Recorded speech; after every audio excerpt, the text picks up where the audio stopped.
Nepal ki konung Kathmandu Da Pangthokhiba shuba South Asian Martial Art Games da gold medal Louraklaba Manipur ki sannaroi shing asi Imphal da thunglaraba matung CRPF Group Centre Langjing ki commandant N Kunjarani Arjun awardee yaona masing yamlaba meeyamna ngasi Taramna Okkhre ngasi Imphal ki British International Airport da thunglaraba sannaroi tara adu laklaba April da Paris da pangthokadaba International Jit Kunedo Championship da saruk yanaba numit nifu mangani ki oiba training ama New Delhi da yauruba matung ngasi Imphal thunglakibane nupi sannaroi hum yauba sannaroi tara adu airport gi hek thorakpaga imung manung gi miyoi sing amadi miyamna lei huptuna taramna okhi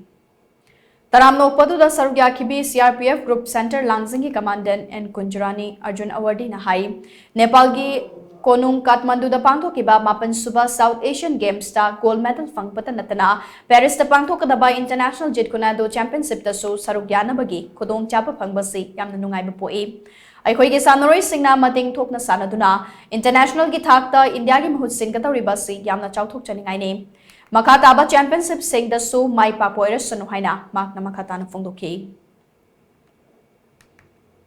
aduga ngasi ki pungham je yam nungai ba pungham ne koi manipur gi oina yamna chauthok chaningai oiba thoiba irang sigi marak sida manipur dagi chatliba angang jingjina akoi gi India represent toroga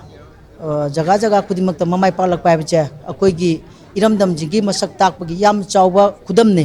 aduna akoi manipur da leriba mayam department kangde ama kangde akoi gi hek khuding mak manipur gi di akoi gi sannaroi ji chogot paji yam phajana chogot pani ai sa khangi aduna akoi ju hujik laiba ngang jing ji at any course mukoi gi hek lakadaba award apa akoi myam changna yengjin minasi akoi ju mating pangani ano to mana tori bathabak che koi myam loinama mateng pangji akoi gi manipur gi lanju lanne siju janana batauji duga sanaroi ju India represent tok doba yade Paris ta tok doba je akoi nupi macha hum moi nipan je akoi punna thaba ngamna ba tokji machi gi chorda nije Shannaroi Singh Taramna Okkhre da saruk yakhiba CRPF Sports Academy ke secretary ki hei stombana hai aikhoi gi Shannaroi Singh na gold medal kaya lauraga mai pakna halakpa sida aduki matik nungai ba fawi Shannaroi Singh na matam ga chuna bomong da sanana ba honabada academy asina matam ga chuna ba khusukulai piduna mating pangle ngasi Imphal da thorakliba Shannaroi Singh asina Paris da pangthokadoriba international championship asida saruk yabada so hena mai paktuna gold medal purakpa ngamboy resanu haina makna makhata ki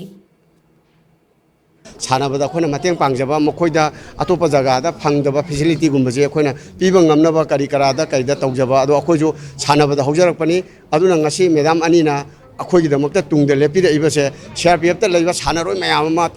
lairi akhoju CRPF ta changa matungda promotion ka dana ngasi DIG commandant mayam ma akhoi CRPF ta di sports ta gi lawr kanda jaga kanduna lei hariba asina maram oiduna akhona karigum khara tawbada akhogi CRPF ta lairiba akhoi senior officer jing haujo DIG obiriba commandant obiriba ngasi makta ju madam lengbiraiba mingona panjarabda madam Kunjarani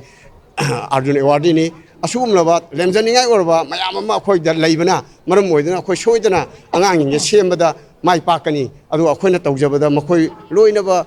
puningba phaningba jagada hajarubada soina phangene haiba wakalonda karigum khara matam jiga chanana ramdam sida karigum khara tawdaba yati haibada pandam ama oina akhoi CRPF Sports Academy gi ex kangbu hingna hariba pandam si changjanjabani